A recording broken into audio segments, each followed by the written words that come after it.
Aakiibishopu Kaziimba okwaburokwa kwire obwabira ry'omugenyi mukuru ahakwiguraho offices ze cyanga eza merini ya Masako 2012 omurembo Mbarara. Kaziimba yasima diocese ya Ankole eyebembirwe Bishop Sheldon Mwesigwa ahabwa orutambo ruhango rwetire okutandikaho purogyekiti y'okushaba omu makanisa gandi okwija kuba ekyokureberaho.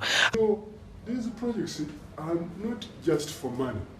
They are for supporting the gospel.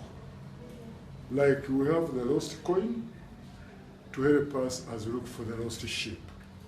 And all these are important. So money pushes the gospel.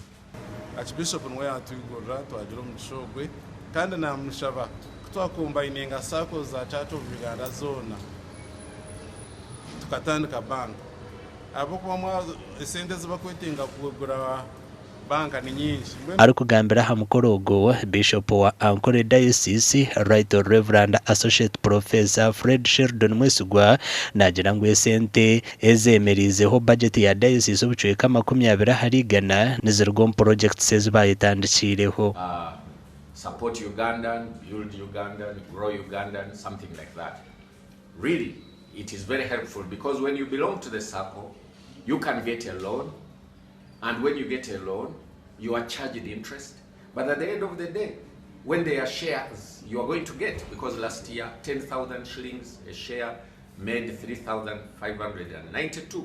Omugandi omureberezi w'obureberezi bwa Rwenzori Right Reverend Agacencwire arugire yahiga abaziro mu district ya Chenjejo okukora n'amano kureba ngo bashomesa abana babo ahandengo zona. Bishop Kisembo ebabwambire aha mukoro gukutaho abane mukono aha kanisa ya St Paul Nyantungo Church of Uganda Chenjejo. Kabisa ibyo munyamanye mune wanyu kuzinda kuba n'amano tusososa abantu betu abazeye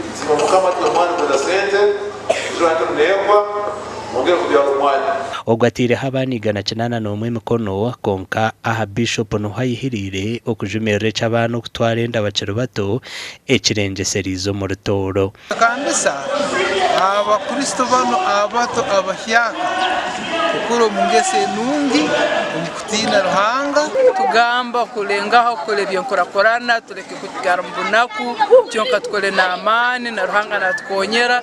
Amakuru agagasha kwa Sengendo Abdul Karim na Daniel Bingana.